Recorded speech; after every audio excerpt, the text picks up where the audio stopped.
Are you going through an insurance claim on your roof right now? Well, in today's episode of Covered, we are going to address 4 things. What to watch out for, what a supplement is, and how that actually works. The truth about contingency agreements, because we've been hearing a lot about those. And we actually, as a contractor, choose not to use those. And so we'll talk a little bit about why we don't do that. And also why insurance companies are asking for 3 quotes. Okay, because that can be very confusing to a lot of customers since they are the ones that the insurance companies are writing the estimate. Okay. So before we get started with the questions here, Wylie is our operations manager here at 5 Star Roofing, and Justin is our general contractor, and he also handles all the other trades outside of roofing. So thanks for joining me this morning. Yep, all right. Absolutely. So like I said, we have been getting a lot of phone calls from homeowners who already have their paperwork, their estimate from the insurance company. We also call it the scope of work.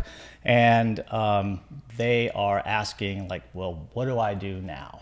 All right. So Who wants to take that question? Yeah, and I think it's really been interesting because I've spent a lot more time out in the field with customers than I normally do. Mm-hmm. So I've gotten this question over and over and over again. And it's really pretty simple. What we try to talk to them about is once they've filed the claim, there's a series of steps. The insurance company is going to assign their adjuster, a claim representative. They may not be the same people. Not every insurance company is going to climb that roof. They're not skilled for it. They may have somebody come out as a third party, a disinterested party, to climb that roof and give them that information. But the process stays the same, whether it's third party or their climber. They're going to look at that roof. They're going to assess their damage. We're going to come out just to advocate in a very collaborative way. Mm-hmm. And I'm very careful to share that with the customer. We're not there to fight with them. We're both there for the same reason, to find damage for that customer on their roof. We don't get to make the decision if it's approved. They don't get to make the decision if it's approved. Someone somewhere else will review both of our documents or our information, and they'll make that claim. So we try to be super conservative. And then we learn every time we go out and we get on the roof with them, we learn a little bit more about what they're looking for, how they mark things, so that we can continue to be a trusted advisor in that area.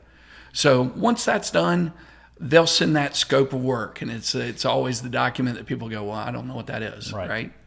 But the scope of work is really kind of the blueprint of everything that they would fix on that roof. And so it tells us what they're willing to do. And then we are familiar with the codes, building codes, things that go on here in our county, because they're not the same everywhere. Yeah. And we want to check that for accuracy. We also want to make sure that our roof measurements and their roof measurements are congruent. Well, why would it be different? Well, some people use different programs. Some people hand measure. Some people use different waste factors. Okay. So some people don't follow manufacturer specifications. Yeah. So there's always a little something. Look, if I told you let's make chocolate chip cookies, the recipe's pretty much the same, right? But all 3 of us are going to turn out something a little bit different. Yep. It's no different when you talk about something as complex as a roof, all right? So I know that we've been seeing some homeowners not get approved for a full replacement. Sometimes it's just one slope or a couple of slopes. So, and I'm sure that they might be scratching their head going, well, both of my neighbors to my right and my left and even across the street, they all are getting new roofs. Why am I only getting, a partial approval? And what should they do next? Yeah, so there's a process for that. First, we want to identify, and most of the cases where we've seen that, we haven't done the initial inspection. They went ahead and called in a claim because their neighbor was getting a roof. And, in this storm and hailstorms in general, hail is directional, right? Right. It doesn't swirl around like rain. It's heavier. It comes down in a pattern. And this storm moved south to north. So if you have a lot of slopes that were protected by trees, they didn't get the impact that some of them didn't. So if you're just calling and making a claim because your neighbor did, that can be a problem right out of the gate. But the second thing is, even though we see damage and they see damage, they might mark things that we don't, and we might mark things that they don't. And so that's where we have to rely on our reputation. Just as many as I've seen where the initial inspection said, well, I'm not sure about this. we've gone back and we've showed our images, or we've had a second inspection, and they have in turn agreed, yes, there is significant damage there, and you're right. And so they've overturned those. And that process, again, is never in a combative way. It's certainly a collaborative way, and I think that's where our reputation has really helped us.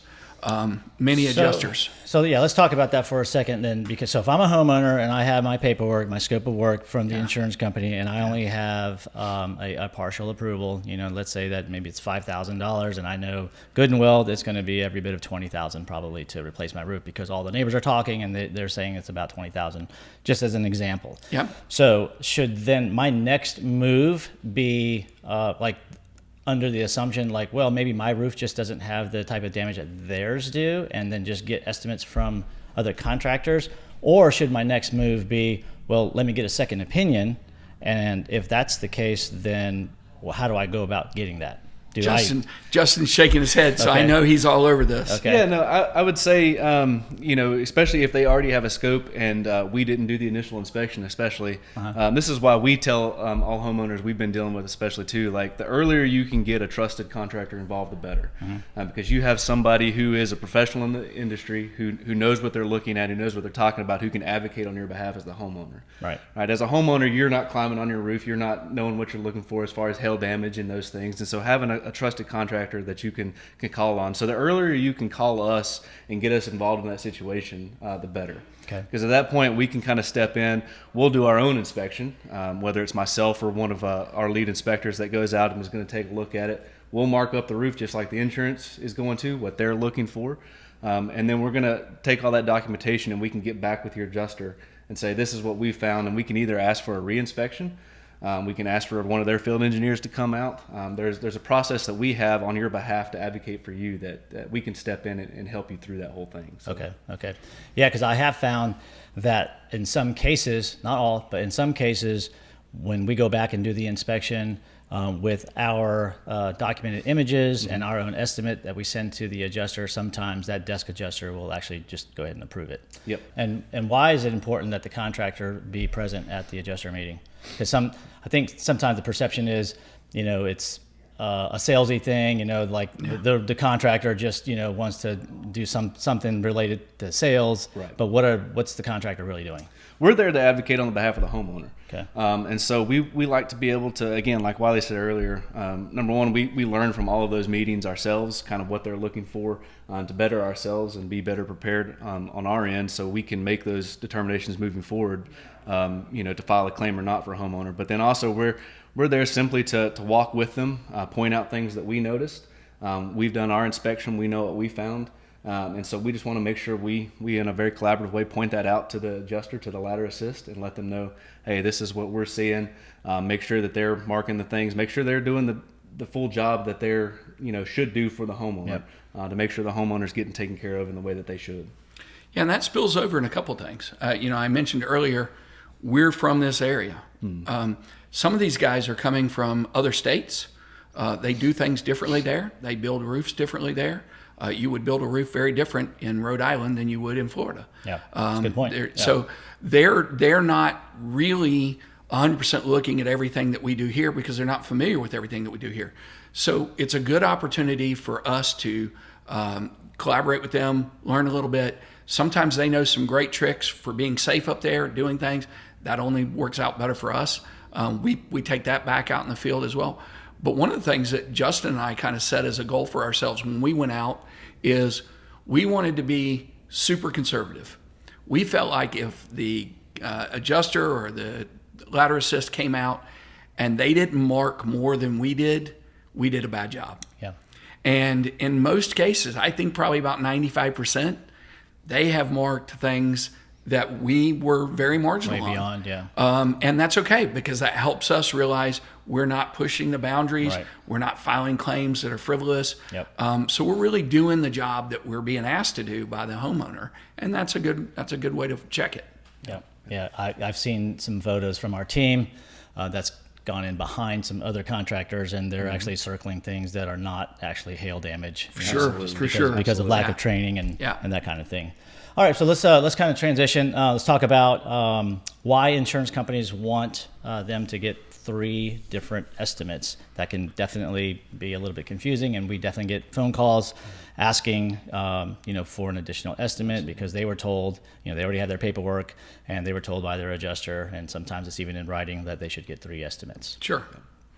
So I'll let you take it from the contractor standpoint, and then I'll take it from the sales standpoint. From the contractor standpoint, a lot of times insurances are asking, that's kind of an old school way that we do a lot of things, right? It was the get 3 estimates, and then we're going to look at those and make our determination. And he's going to kind of touch on this a little bit. In this world, the insurance world, it doesn't work necessarily that way. We don't get to set our price to the insurance company. They use a program called Xactimate. We pay, to have that and be a part of all that as well. And so they're going to dictate that kind of for us. The other reason that the insurance company wants you to get 3 estimates a lot of times, and Wylie can speak to this a little more probably than I can because of his background, but a lot of times if you get a low number, say insurance says they're going to pay out $10,000 and you get an estimate that's $6,000 to replace your roof, insurance isn't going to give you that $10,000 when you submit that final invoice. They're going to pay out what the invoice actually was. So insurance sometimes is looking at a way, to get those lower numbers as well if you can find somebody. But you've got to look at what you're paying for the contractor that you're choosing. That's when contractor choice comes important. And the quality of work that you're getting to get those prices as well. So I think it's also interesting. Usually when they're being asked to get 3 sets of numbers, it's before insurance has even provided them the scope. Mm-hmm. And so it's really putting the cart before the horse, because, as I said, that scope is really the blueprint. Imagine going out and building your house without any set of plans, right, and asking a contractor to give you a price on building that house. You don't have any agreement on what you're building. Right. So when they ask you to do that, it's really, there are contractors out there that'll throw a number at it, and so it's in the best interest of the insurance company. I don't know that it's necessarily in the best interest of the client or the roofing company. So what we always try to do is just say, hey, look, I'm happy to provide a quote, but I need to know what I'm quoting. Mm-hmm. And your insurance company is going to be the one that dictates what they are and aren't going to replace. So let's get the blueprint, and then we'll all be quoting the same thing. Now, it's important that we educate them, just like Justin said. If you get a low-cost provider to do that, then that's fine. I mean, the insurance company isn't going to be upset about paying less, but you don't actually get to keep that money in the difference. And if you do, then you've unwillingly done something that you don't want to do. So I think those are the things that are really important. And the way I try to explain it is, if we found out we needed to have back surgery, our insurance company is going to pay for it. We would not go around and look for the low-cost back provider. Right. We would go around and find the best, most competent person for operating on our spine. That's right. Yeah. And the insurance is going to pay what insurance is going to pay. I really encourage people to think about it this way as well, because what you're putting on that house matters, and who puts it on is what guarantees how long it lasts. Yep. And I always say, to the homeowner, is that our responsibility and obligation to our client, the homeowner, is to make sure that the insurance adjuster, when they write the scope, that they're doing it according to the current codes that are required, the building codes that are required. So sometimes they'll leave something off, and our job is just to see what those items are, and then we can ask the insurance company by way of documentation saying, hey, this is current building code, you left off drip edge or you left off ice and water, and that is required on the scope of work. And then oftentimes they will pay to have that done. Yeah. So I know the main motivation here is not necessarily, and I want to be careful to make sure that we don't come across as though homeowners are intentionally trying to commit fraud. No. And that kind of thing. And a great thing that was brought up the other day in a meeting, and I never thought about it this way, but I can understand how a homeowner might think about it this way, is, they think they're doing their due diligence because they're being told. Mm-hmm. And, hey, look, everybody's probably had a car accident, but not everybody has ever done their roof. Right. Yeah. And the car is a very different type of process. Right. And so it's natural to think it might translate over, well, I go get 3 estimates when I'm doing my car. Why wouldn't I do it? Right. Yeah. But it's a completely different process. So in their mind, they're doing their due diligence. And in some cases, they're even being encouraged by the other party who's looking to get that sale. Hey, if we do this, I can probably finagle this and pay for this or do that.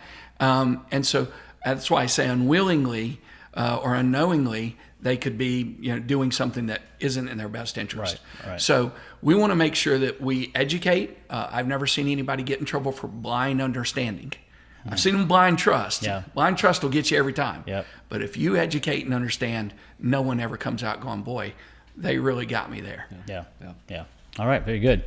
So, and we kind of touched on this also. So why can't I just get a contractor to do the work for less if the insurance company is paying more? Yeah. Well, you don't get to keep the money. Okay. If you go back and you think about it, you signed a contract with the insurance company. Okay. And in that contract, it very explicitly says if you have a replacement cost roof, and this comes up a lot. Hey, I don't understand. They only gave me part of the money up front, and they're not going to give me the rest of it until I complete it. Well, you buy an actual cash value policy. The replacement cost is actually an endorsement on that policy. It's an addendum. It's an add-on, okay? You don't have to get it. You could just get an actual cash value. So they're contractually obligated to give you that actual cash value for what was damaged. But in order to make it whole, then they're required to give you an additional sum of money, and you have to provide to them proof that you had the work done. Well, when you provide that proof, they want to see what you paid to have that work done. Because if they allowed you $18,000, but you only had to spend $15,000, they don't want you to just put $3,000 in your pocket and everybody high-five and go on their way. Right? That'd be nice. It would be nice. Yeah, that'd be nice. But, those insurance stadiums or insurance companies have these football stadiums and buildings for a reason. That's right. And it's not because they overpay. Yeah. All right. That's true. So they're going to be good stewards of their money. They want you to be good stewards of your money. And it's an agreement that you have with them that you will only take what they actually had to pay. So you want to make sure that if they're paying 18 and it cost 18, that's what you get. Don't try to cut a corner and leave some stuff off because it's only going to hurt you in the long run. Yeah. Sounds like you sold insurance before. You know a lot Couple about times. these types of Couple policies. times, yeah.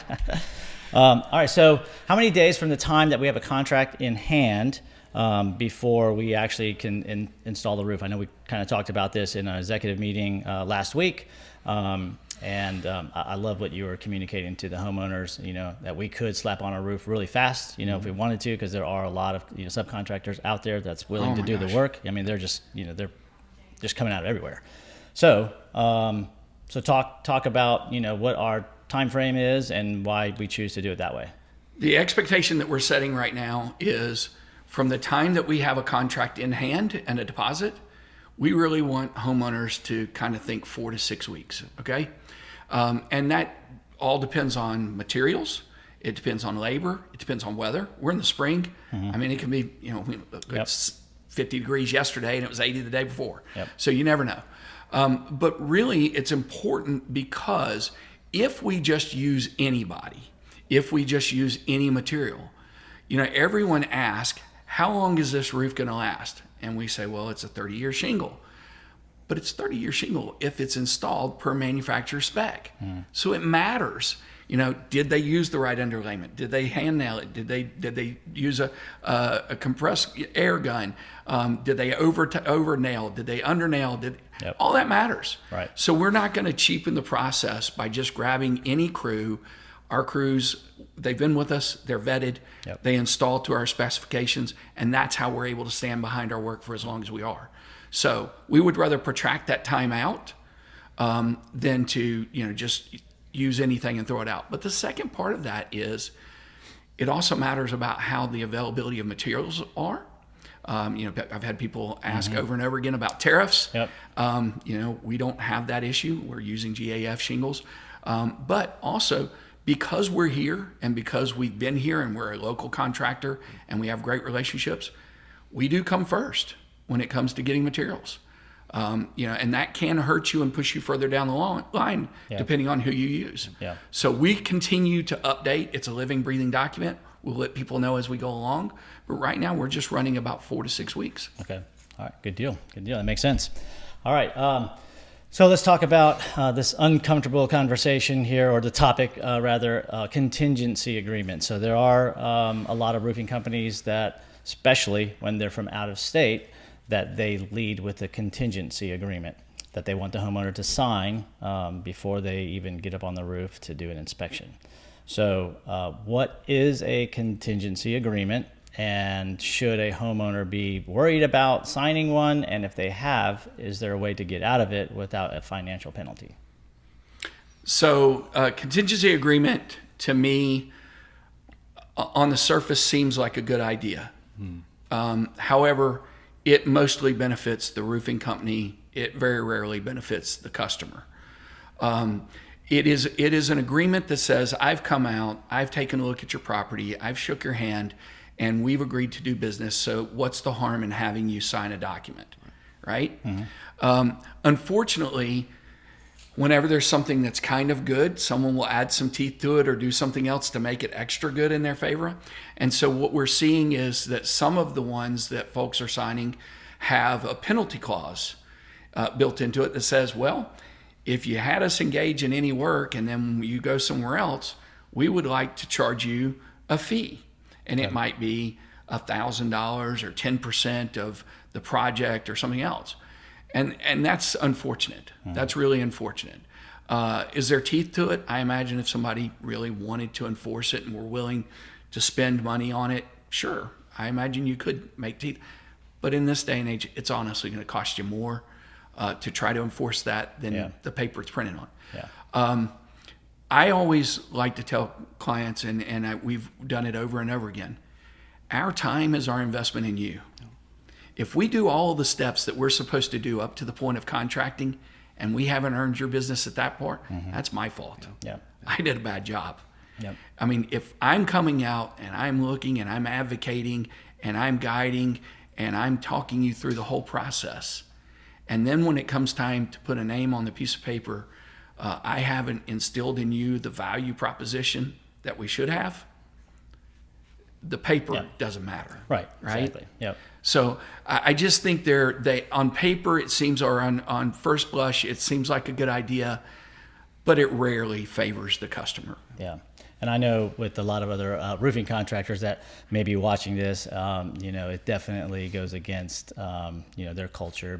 A lot of them believe like, hey, if I'm going to put in a lot of work up front, because it is a lot of work up front, and I help you get your roof bought by the insurance company, and I choose to go with another contractor, but our idea is that, I guess we just didn't do a good enough job to win your business, and hopefully, you like us enough, trust us enough, you'll do your job in vetting the contractors and, see the Google reviews, all of our certification, and be able to make a good, decision there. And I know that, we can't be a perfect match for every customer. That's why there are other, companies that are out there, and, that's fine.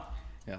Obviously, we do want you can speak their to business, this. I mean, the nature of the general contracting business. How many times do you have a signed contract and the deal still falls apart in the middle of the job? Yeah, and there's a lot of things that go wrong. But I can say to this from the contractor standpoint, and then it's also my standpoint with 5-Star. One of the things I truly love about 5-Star is that we are a company that has a culture that pushes us to, we want to earn your business. That's right. We don't want to assume your business. That's one of our favorite sayings we've been using lately. We don't want to just assume your business. Yeah.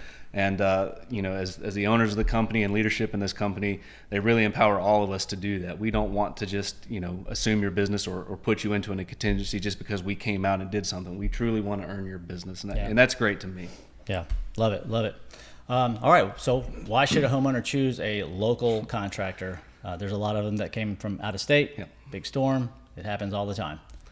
Yeah, so I would say there's a lot of reasons, really. Some of the biggest things is, number one, a local contractor. And I think it's important that, again, we're clarifying that term contractor. Mm-hmm. The state of North Carolina allows some things of replacing a roof that you don't necessarily have to have a license for. Right? We can be open and honest about that. But we are fully licensed. We're fully insured. And I think that's important because as a homeowner, I've sat on both sides of this. I've had a hail claim on my house when I lived in Georgia. So I've sat on both sides of this, but having a licensed contractor gives you more insurance as the homeowner. It's another agency, it's another licensing board that you can go to if something were to fall through with whatever happens with your roof. So I think that's very important. Number two, a local one. We're here. We're in your community. As Wylie likes to say, he lives right down the road from some of these people, literally, that we're helping. And so we have a standard that we want to uphold in the community we live in. And I think that's important. Somebody from out of town doesn't have that same standard. They're going to collect your business, they're going to collect their check, and then they're going to leave. And then that's the third thing is they're going to leave. We're going to be here to support you through the long haul of that roof. We're putting on a roof that's going to last you literally a lifetime. And if you have any problems with it, you're going to call and you're going to get Randy on the phone. Yeah. In a seat right here on the phone, who's probably going to come out that day because that's the kind of guy that Randy is and take a look at it for you. Yeah. You're not going to get that with a contractor who's from out of town. Yeah. Again, they're going to collect your check and they're going to move on. So, the other thing I've seen, and you kind of hit on this earlier, is I've gotten on some roofs where they've called us in. They've had another contractor tell them they should file a claim. And then we get there, and we're just going to be real honest with you. If we don't see damage and don't think you have a legitimate claim, we're going to let you know that. Yeah. But these other homeowners, what they're doing is, their company's paying for them to be here for 1 or 2 weeks. So they're going to just throw as many claims out as they can. Yep. And try to get a percentage of those to stick. And we don't want that to happen to homeowners. Yeah. So I think that's another big thing that I would say. Yeah, I think the people that are knocking on your door, and the people that are driving around and cultivating the business, almost across the board, are not the people that are putting the roof on. Yeah. Mm-hmm. And so if they're from out of the area, that's true. Where is the work coming from? Mm-hmm. They're either partnering up with people that they have no idea what their work product is, right, or they're bringing workers from somewhere else to do the work. Where does that leave you when there is a problem? Because that worker has to come back, and for 10 shingles that are in a problem or a leak, mm-hmm. getting a guy to come 3 or 4 hours might be a much more difficult proposition than to do a whole roof. Yeah. I really just think that part of it is the most important that gets glossed over. But the other part of it, and I'm a big believer in this, one of our tenets here is that we want to be a great corporate citizen. We want to give back to our community, and we do that in our homes for veterans. Mm-hmm. We do that when we sponsor some of the volunteer work that we do, and we try to keep that local, and we try to continue to pour into our community and better the community through our prosperity. Right? So we have a vested interest in seeing this community do well, and the people that live in this community. And when we have folks that drive in to collect a check, and there's nothing wrong with it, that's business. I understand people are going to do that. But at the end of the day, that money doesn't stay in this community. That money goes back to another community, and that may or may not be a problem for you. So look, there's nothing wrong with it. You do what's right for you. But we do want you to understand that we've given some thought to it. We choose not to go chase a lot of different things. Have we gone before when it's been an incredible amount of overwhelming need? Yes, but we see that as continuing our offering of helping people when they need it, not because, hey, our balance sheet isn't looking so great, we should probably go do this. Yeah. And it hasn't been too far where we can't realistically service them, in a timely manner. We are already licensed in that state. We're already doing business in that state. We don't go to someplace Wisconsin or whatever. No, exactly. Yeah. I know this specifically. I think you're probably talking about the one down in South Carolina, which is less than 2 hours from us. So that's and we have crews there that we've been doing that business we use in that area. Yeah. Quick story. We saw a sign of a roofing company that I'd never seen before. We looked them up. They were out of town. And then the next day, literally saw a Facebook ad where they were trying to look for crews. So they didn't even know who they were going to use to put on your roof. And so I would say just do your research. Do your research on the contractor that you're choosing. And whether that's us or somebody else, to make sure you're getting a quality contractor to do the job. And, one of the things that I think really makes it easy now is, look, you can get a phone number for a local area, whether you're there or not. Yeah. And so I've kind of been keeping a running log of, I don't recognize that name, I'll look it up. And I go to their website and look at their service areas. And we're not listed in their service areas. Yeah. Now, so they didn't update their website, they just got a phone number. And I just feel like if you have to kind of shuffle things around to make it look a certain way, it's probably not a certain way. Yeah. So those are the things I think are best. We want to take care of the people that we're servicing. I mean, it is to serve. It's in the name. Yeah. And we can't do it if we're not there. Yeah. So last thing that I want to talk about is just digging a little bit deeper on the supplements. Okay, so I know since you deal with alternate trades other than the roof, because Randy does all the roofing, like the siding, the windows, and that's one of the things that I think is a huge advantage with us, being that we're a general contractor and we do offer windows, siding, gutters, so a full turnkey company as opposed to like we can only do the roof, and now you as a homeowner have to go find your own, different contractors on the other trades. Correct. So I know that some of the scopes have been coming back where homeowners aren't getting full gutters or full siding replacements. I don't think we really had like the storm wasn't bad enough to break windows. No. Right. Yeah. So like talk through, that and like, what does it really mean? Cause especially like the line item on the gutters, cause it says gutter / downspout. Yeah. So I'm a homeowner that's looking at that for the first time and I see some measurements there and you see right elevation, left elevation, front, back. I'm not quite sure maybe what all that means. And I see some numbers next to every elevation. So one might think, oh, okay, so they're going to replace all my gutters and Right. all my downspouts.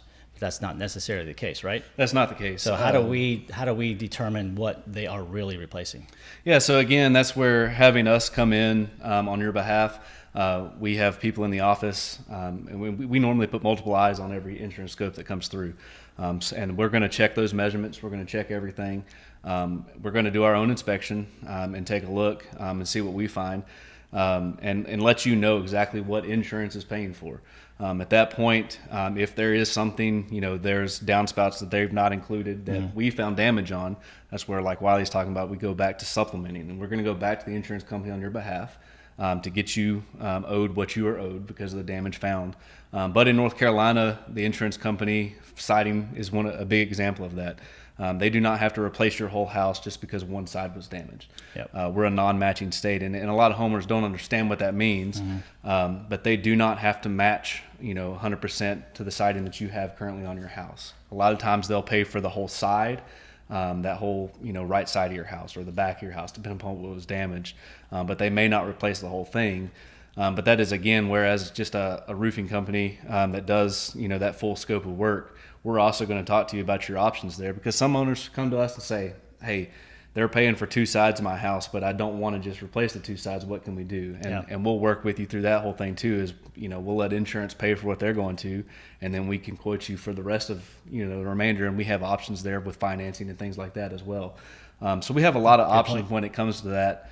And we're very fortunate to have people in-house that can do some of those smaller repairs. Maybe your insurance company is only paying for a few pieces of siding. Yeah. A lot of times we can handle those things, with our own in-house people as well, and still get you taken care of and cover that full scope for you. Okay.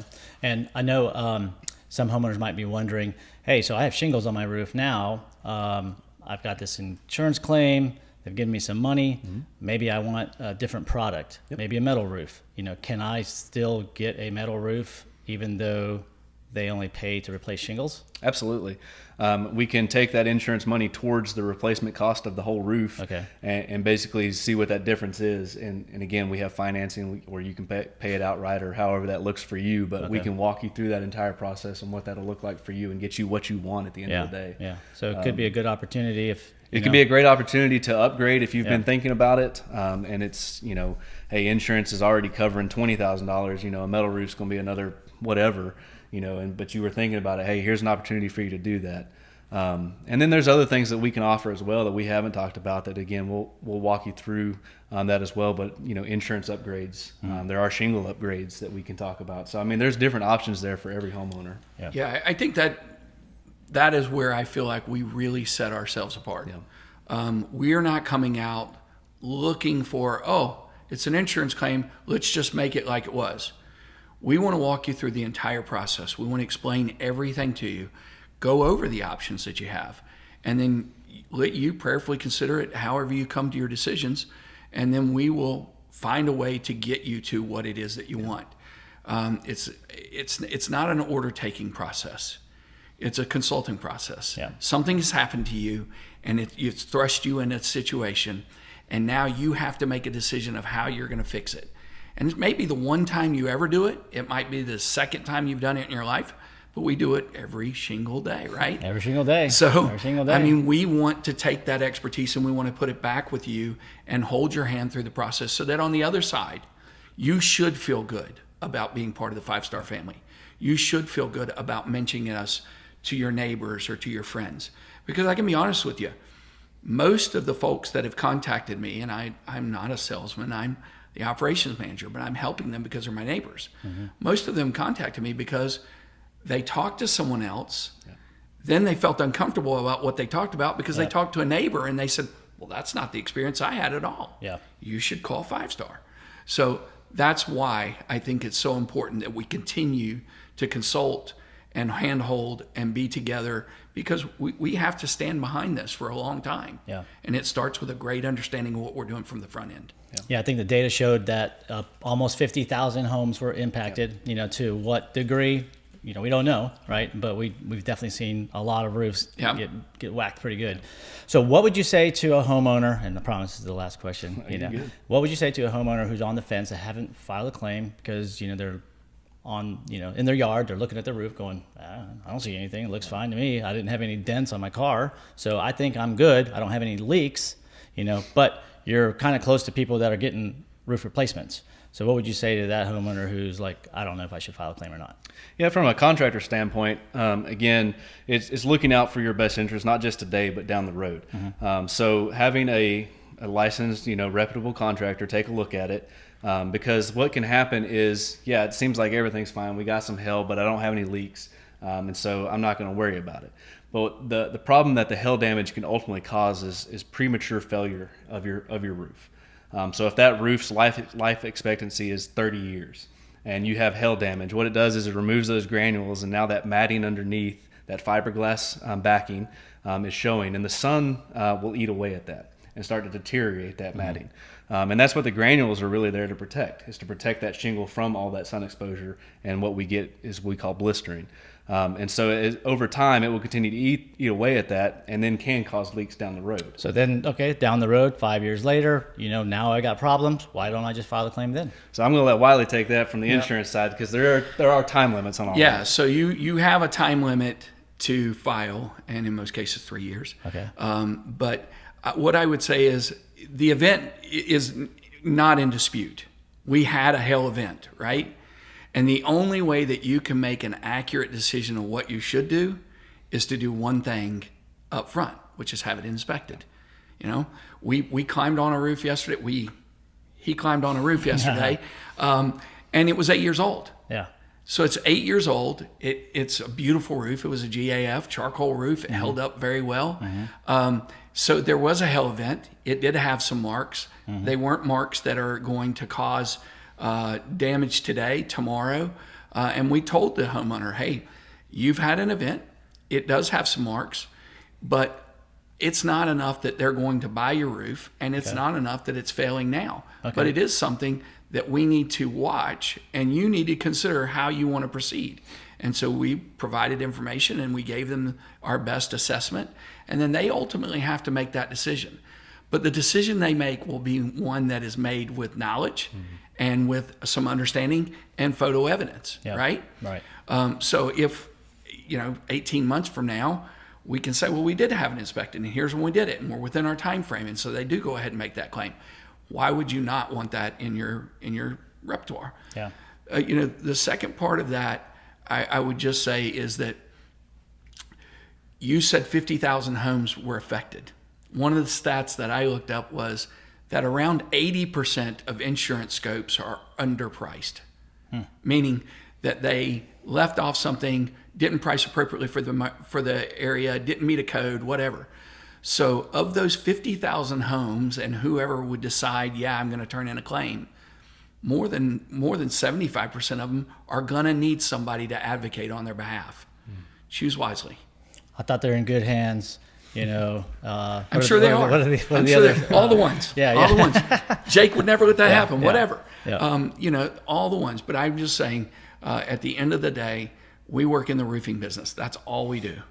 It's either good or bad. Yep. It's either working or it isn't. Yep. It's either damaged or it's not. Yep. And what we want to do is give you an honest opinion about it, and then you make the decision of what's right for your family. Yep. All right. Before we wrap up, anything in closing? Additional things you want to say to the audience? I don't have anything. Yeah, you're good? I think we covered a lot. Well, look, I just want to thank you guys for taking, I know you guys are super slammed, we're still getting calls every day, so taking the time out to, to do this, and for also going out in the field and just crushing it. I know that's not your normal everyday job, but, we need all hands on deck, so. Yeah, for sure. Appreciate One that. team. Appreciate it. That's right. One vision. All right. Thanks, guys. That's right. Thank you.